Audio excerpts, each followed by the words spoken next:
সম্পূর্ণরূপে তাকে ফলো করা, তাকে ভালোবাসা, তাকে মেনে নেওয়া, তাকে সাপোর্ট করা।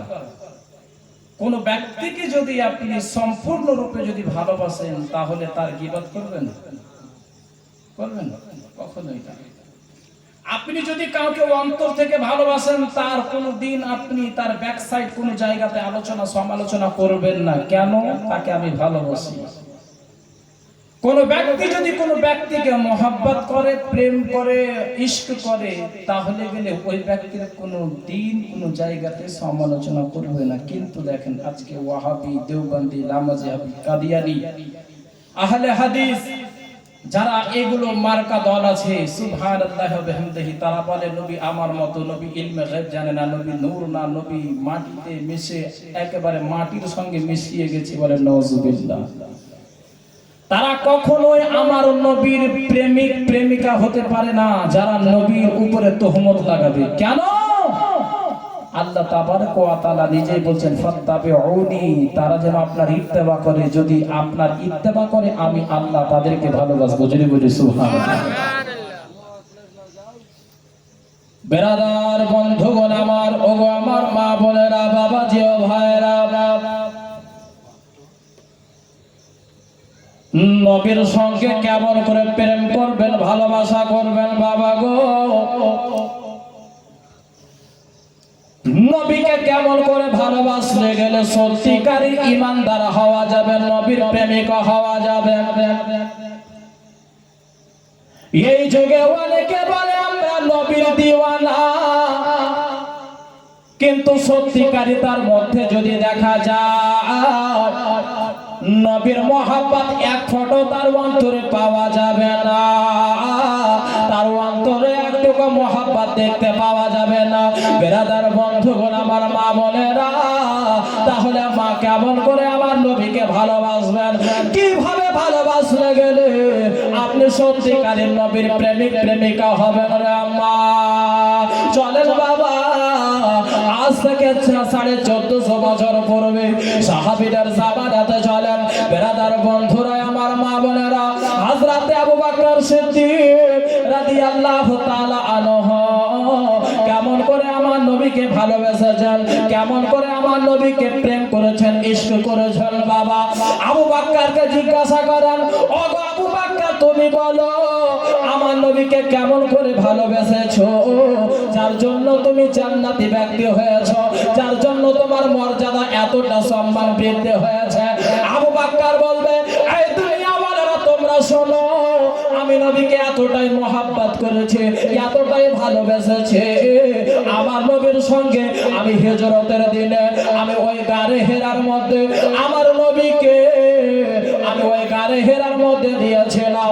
আমার নবী মস্তক মোবারক খানা আমার জাগের উপর রেখেছিল। আমার নবী আমার জাগের উপরে নিজের মস্তক মোবারক খানা রেখে আমার নবী আরাম করছিলেন, আমার নবী বিশ্রাম করছিলেন। আমি আবু বকর আমার নবী আমি ওই সময় দেখভাল করতেছিলাম। এই দুনিয়াওয়ালারা তোমরা শোনো, আমার নবীকে আমি কতটা মহব্বত করেছি। আমার নবীকে আমি ওই গারে হেরার মধ্যে আমার নবীকে যখন নিয়েছিলাম গো, ওই গারে হেরার মধ্যে অনেকটা ছিদ্র ছিল। আমি আবু বকর আমার পোশাকগুলো ছিঁড়ে ছিঁড়ে আমি ওই গর্তগুলো আমি বন্ধ করেছিলাম, কিন্তু একটা গর্ত থেকে গিয়েছিল, যার জন্য আমি আবু বকর আমার সেই পা এড়ি দিয়ে আমি ওই ছিদ্রটা বন্ধ করে দিয়েছিলাম। কিন্তু দুনিয়াওয়ালারা শোনো, ওই গর্তের মধ্যে একটা বিষাক্ত সাপ ওই গর্তের মধ্যে ছিল গো। একবার নয়, দুইবার নয়, তিনবার নয়, ওই আপনার বিষাক্ত সাপ আবু বকরকে 70 বার দংশন করেছিল। আমি নবীকে এতটাই মহব্বত করেছে, ওই বিষাক্ত সাপ আমাকে দংশন করেছে, কিন্তু আমি একবারের জন্য আমি উহ করিনি, আহ করিনি। কেননা আমার জাগের উপরে সমস্ত নবীদের সরদার, যে নবীকে সৃষ্টি না করলে গেলে আল্লাহ তাআলা কিছু সৃষ্টি করতেন না, ওই নবীকে আমার জাগের উপরে নিয়ে আমি আরাম করতেছিলাম। যার জন্য আমি নবীর জন্য আমি নিজের জান খানা দিয়ে দিব, তবু আমার নবীর একটুকু কষ্ট হতে দেব না। এই দুনিয়াওয়ালারা, তোমরা যদি আমার নবীকে জান দিয়ে যদি ভালোবাসতে পারো, আবার নবীকে যদি মন থেকে ভালোবাসতে পারো, তাহলে তোমরা কামিয়াব হয়ে যাবে। দুনিয়াতে অনেকে বলবে জলসা করা যাবে না, জুলুস করা যাবে না, মুহররম করা যাবে না, জুলুসে বিরিয়ানি খিচুড়ি করা যাবে না। অনেকে আছে যারা নবীর দুশমন, আর বলবে নবীকে ভালোবাসি, কিন্তু অন্তর দেখলে তাদের অন্তরে এক ফোঁটা নবীর মহব্বত দেখতে পাওয়া যাবে না। এই দুনিয়াওয়ালারা, এবার চলেন বাবা আবু বকর সিদ্দিককে জিজ্ঞাসা করলেন, ওমরে ফারুককে জিজ্ঞাসা করেন, ওমরে ফারুক বলো তো দেখি গো, তুমি আমার নবীকে কতটা মহব্বত করেছো, কতটা ভালোবেসেছো? আবু বকর বলল, ওমরে ফারুক বলবে, এই দুনিয়াওয়ালারা তোমরা শোনো, একজন ইহুদি ব্যক্তি আমার নবীর বিচারখানা মেনেছিল না। আমার নবীর বিচার না মানার কারণে আমার কাছে এসেছিল বিচার নিয়ে। ওই ইহুদি ব্যক্তি বলেছিল, ওগো ওমর ফারুক, তোমাদের নবীর কাছে গিয়েছিলাম বিচার নিয়ে, কিন্তু আমার সঙ্গে নাই বিচারখানা করে নিয়ে। যখন এইভাবে বলা, আবু ওমর ফারুক বলতে লাগলো, আমার নবী তোমার বিচারখানা সঠিকভাবে করে দেয়নি। বলেন না, আমার বিচারখানা সঠিকভাবে করে দেয়নি। হযরতে ওমর ফারুক রাদিয়াল্লাহু তাআলা আনহু বলতে লাগলো, ঠিক আছে, তাহলে আমি তোমার বিচার আমি সঠিকভাবে করে দেব। তুমি এই জায়গাতে দাঁড়াও, আমি তোমার বিচারটা করে দিচ্ছি। ঘরের মধ্যে গেলেন বাবা, উলঙ্গ তলোয়ার নিয়ে আসলেন। উলঙ্গ তলোয়ার নিয়ে আসার পরে ওমর ফারুক তলোয়ার খানা দিয়া ওই ইহুদির গর্দন খানাকে আলাদা করে দিল। আবু বকর নিজের নবীর জন্য জান দিয়েছে, ওমর ফারুক একজন ইহুদির জানখানা নিয়ে নিল। আমার নবীর দরবারে যেন বাবা খবর পৌঁছে গেল, ওমর ফারুক একজন ইহুদির যেন গর্দনখানা উড়িয়ে দিয়েছে। ওমর ফারুককে ডাকা হলো আমার নবীর দরবারে।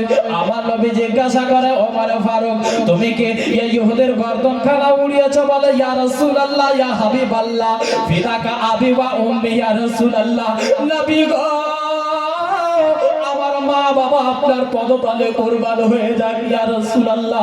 হুজুর গো, আমার মাথা মস্তক মুবারক আপনার কদমে, ইয়া রাসূলুল্লাহ। ইয়া নবী আল্লাহ, নবী গো, ওই ইহুদিকে আমি কতল করেছি, ইয়া রাসূলুল্লাহ। আমার নবী বলে, আমার তুমি কেন তাকে কতল করেছো? বলে, ইয়া রাসূলুল্লাহ, নবী গো, ওই ইহুদি ব্যক্তিটা আমার কাছে গিয়েছিল নালিশ নিয়ে, বিচার নিয়ে। আপনি তার বিচার করে দিয়েছিলেন, সে মানতে পারেনি। আপনি নাকি তার বিচারখানা সঠিক করে দেননি। এই দুনিয়াওয়ালারা, আমার নবীর চাইতে আর বড় কেউ বিচারক দুনিয়াতে আসেনি এবং আসবে না। আবু বকর বলে, ইয়া রাসূলুল্লাহ। ওমর ফারুক বলে, ইয়া রাসূলুল্লাহ, ইয়া নবী আল্লাহ, নবী গো, ওই ইহুদি গিয়েছিল আমার কাছে, আমি তাকে ন্যায় বিচার করে দিয়েছি, ইয়া রাসূলুল্লাহ। আমি তার গর্দনখানাকে উড়িয়ে দিয়েছি। সুবহানাল্লাহ। বলে, কেন? এটার জন্য? বলে, হ্যাঁ ইয়া রাসূলুল্লাহ, হুজুর, এবার আপনি যা শাস্তি দেবেন আমি তাই শাস্তি মেনে নিতে রাজি আছি। জোরে বলুন সুবহানাল্লাহ। ওমর ফারুক বলে, দুনিয়াওয়ালারা, যদি ভালোবাসতে হয়, মুহাব্বত করতে হয় গো, তাহলে আমার নবীর যদি মুহাব্বত থাকে, তাহলে মুস্তাকে রাসূলকে ছেড়ে কখনোই কথা বলবে না। যারা আমার নবীর ব্যাপারে গুস্তাখি করবে, আমার নবীর ব্যাপারে যারা গুস্তাখি কথা বলবে, তাদেরকে কোনোদিন ছেড়ে দেওয়া যাবে না। বন্ধুরা আমার, আপনার সামনে যদি কেউ গুস্তাখি করে, আর যদি আপনি চুপচাপ শুনে নেন বাবা, তাহলে বুঝে যাবেন আমার অন্তরের নবীর একটুকু মুহাব্বত না। জি, আমি নিজের কথা বলি, অনেক আমার আত্মীয়র মধ্যে অনেক রিশতেদার আছে। আমার নিজের বাড়ির অনেকে আপনার লামাযহাবী দেওবন্দিতে রিশতেদার আছে। আমি কখনো যাই না। কেন জানেন? নবীকে ভালোবাসি তার জন্য। আপনি বলবেন, মাওলানা কেমন ভালোবাসলেন যার জন্য নিজের আত্মীয়কে ছেড়ে দিলেন? শোনেন, নিজের বাপও যদি গুস্তাখে রাসূল হয় তাহলে নিজের বাপের সঙ্গে চলাফেরা রাখবে না। এটাই হচ্ছে ঈমান। কারণ আমার নবী মুস্তাফা সাল্লাল্লাহু তাআলা আলাইহি ওয়াসাল্লাম বলেছেন যে তোমরা নিজের মা বাবা ভাই বোন আত্মীয় স্বজন ছেলে মেয়ে সবার চাইতে সব চাইতে বেশি আমাকে না মুহাব্বত করলে তোমরা পূর্ণ ঈমানদার হবে না। জোরে বলুন সুবহানাল্লাহ। তাহলে বেরাদার আপনার সামনে কেউ যদি গুস্তাখি করে, বেয়াদবি কথা বলে, কথা বলে, তাহলে গেলে তার সঙ্গে রিশতা রাখা যাবে? কখনোই না। চাহে আপনার মা হোক, বাপ হোক, আপনার শ্বশুর শাশুড়ি, আপনার যেই হোক না কেন, যদি নবীর সঙ্গে গুস্তাখি করে, নবীর ব্যাপারে কথা বলে, তাহলে তার সঙ্গে তার সঙ্গে আপনি সম্পর্ক বিচ্ছিন্ন করে দেবেন। এটাই হচ্ছে আপনার ইশক, এটাই হচ্ছে মহাব্বত। আর যদি না করেন তাহলে বোঝা যাবে যে আপনার মধ্যে নবীর প্রেম বলে কোনো কথাই নাই, শুধু বিরিয়ানি আর হালুয়া খান, বাকি আর কিছু নাই আপনার। যার জন্য কবি বলছেন, আরে নবীজির গোলামে, আরে নবীজির আশিকে কোনো চিন্তা নাই। আপনারা ক্লান্ত হয়ে গেলেন? এটা ভাবেন না যে আমরা কয়েকজনই আছি, কারবো বলার